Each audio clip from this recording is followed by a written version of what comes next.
이동학 의원님, 네. 검찰에서도 오늘 추가 구속 기소가 있었습니다. 박안수 전 육군참모총장 계엄사령관이죠. 네.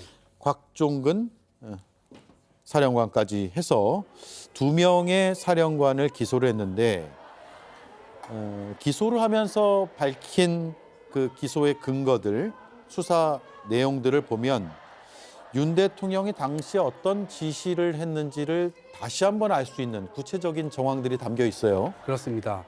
캡처본을 보니까 대통령님이 문 부셔서라도 끄집어 내오래 누군가에게 듣고 이거를 누군가에게 또다시 전달하는 내용 아닙니까? 누군가는 대통령입니다. 그리고 야, 전기를 끊을 수 있냐, 끊을 수 없냐, 전기 이렇게 얘기를 합니다. 이것은 대통령이 지난번 했던 그 담화에 자기가 진짜 계엄을 하려고 했었다라고 하면 전기나 물을 끊었지 그것도 안 하지 않았냐라고 하는 그 말이 거짓말로 드러나고 있는 겁니다.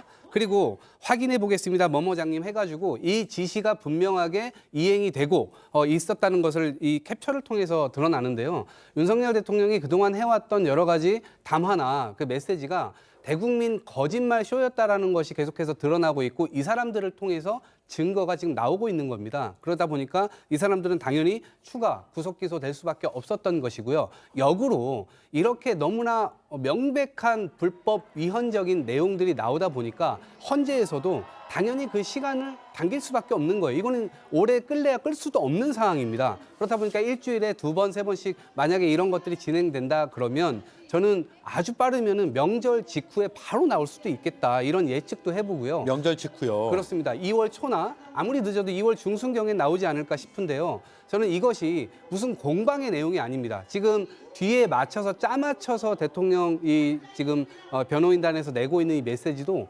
결국에는 다 뒤에 실패하고 나니까 그거를 짜맞춰서 내오는 메시지고 그 메시지들이 지금 증인들과 증거들이 얘기하고 있는 거와는 아주 상충된 내용들입니다. 예. 그렇기 때문에 헌재에서는 이건 어려운 숙제가 아니에요. 거의 1+1은 2다라고 하는 그 답이 지금 나와 있는 상태이기 때문에 이거를 길게 끌 이유도 없다 이렇게 생각을 합니다. 예, 지금 저희가 검찰에서 발표한 그 원자료를 그대로 보여드렸는데 대통령님이 문 부셔서라도 끄집어 내오래 라고 말을 하고요. 야, 전기를 끊을 수 없냐? 전기? 아마 국회에 전기를 끊으라는 얘기로 들리죠. 확인해 보겠습니다. 땡땡장님. 이런 내용이 나옵니다. 그리고 피고인 곽종근의 주요 범행을 보면 김용현 대통령의 지시에 따라서 건물 유리창을 깨고서라도 국회로 진입하라. 본회의장 문을 부수고서라도 안으로 들어가라. 대통령님 지시다. 문짝을 도끼로 부수고 서라도 다 끄집어내라 라고 지시를 수차례 했다라고 나옵니다. 또 하나 있습니다. 특전사 간부의 휴대폰 메모인데요. 첫 번째는 몰랐다. 당일 방송을 보고 알았다로 하자라고 입을 맞췄다라는 거예요. 지워라. 무엇을 지우냐? 통화 기록, 문자를 지워라 라고 했다는 겁니다. 그러니까 증거를 인멸하자라는 상의까지 했다는 점이 드러나고 있습니다.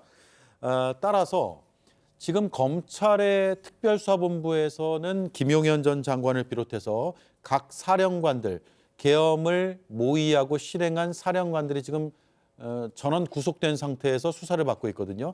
속속 기소가 되고 있는데 기소 내용을 보고 기소 내용의 그 진술 내용과 구체적인 근거와 자료들을 보면 윤석열 대통령과 김용현 전 장관만 이들이 거짓을 말하고 있다고 얘기하고 이들 모두가 입을 모아서 대통령이 지시해서 문을 부수거나 혹은 발포를 하거나 부수거나 도끼를 가지고 가거나 뭐 이런 식의 굉장히 과격한 지시가 있었음을 알 수 있는 대목들을 증언하고 있습니다.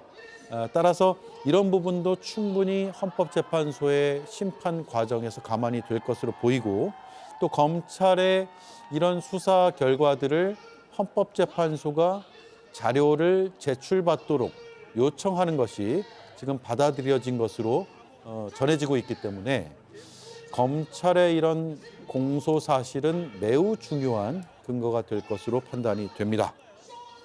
자, 제가 정리를 했습니다. 시간이 좀 부족해서요.